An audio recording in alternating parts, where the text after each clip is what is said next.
sa akin, Ling, sa araw na ito, na hindi mo nakakausapin si Manuel, at kapag tinawagan ka niya, hindi mo siya sasagutin.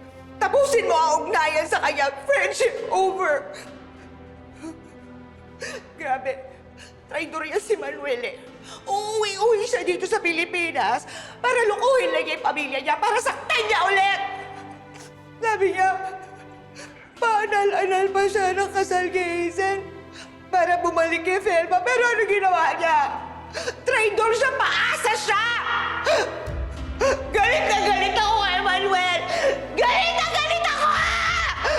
Ling, masyado ka namang affected. Daig mo pang namatayan eh. Ikaw ba iniwan? Hindi! Hindi naman pala eh. Huwag OA. Nasasaktan lang naman ako para kay Mari.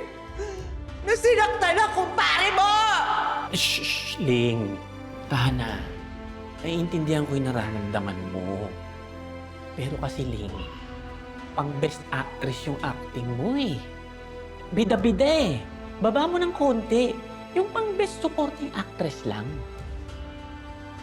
O ibaling.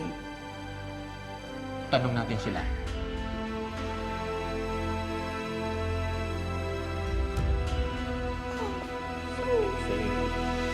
Hazel, tinatanong kita. Nagpunta ka sa family outing ko. Ano namang ginawa mo ron? Sorry. Natakot lang naman ako eh. Na baka itakas ka ni Felma. Sa resort? Pasensya ka na. Hindi na ako nakakapag-isip ng tama. Pero hindi naman ako nanggulo, di ba? Nag-usap lang kami ni Felma. Oo, Manuel. Pinaliwanag sa akin ni Felma na kailangan lang makasama kanila sa huling pagkakataon. At pagkatapos nun, kinabukasan, isasoli ka na niya sa akin. Kusang loob ka niya sinoli sa akin. Ginawa ni Felma yun? Oo. Hindi ba niya sinabi sa'yo?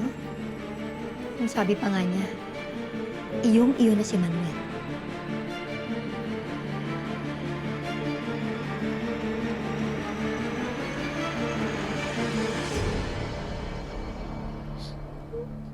Sinungaling po kayo, Tay. Sabi niyo po naniniwala kayo sa akin. Totoo ba na tinulad mo si Jessica? Hindi po. Eh naman pala eh. Bakit ka susuko? Sorry ulit kasi hindi kita na-save. Bunso, alam mo, kilala ko yung kapatid mo. Kaya alam ko sa puso ko, hindi ka na sinisisi. May isang pina. Hindi ka nag-iisa. Laban natin tong lahat. Gagawin namin lahat para ipagtanggol ka. Wala po talagang dahilan para gumawa siya ng masama o kaya saktan niya si Jessica. Wala po. Pero hindi po pala totoo yun.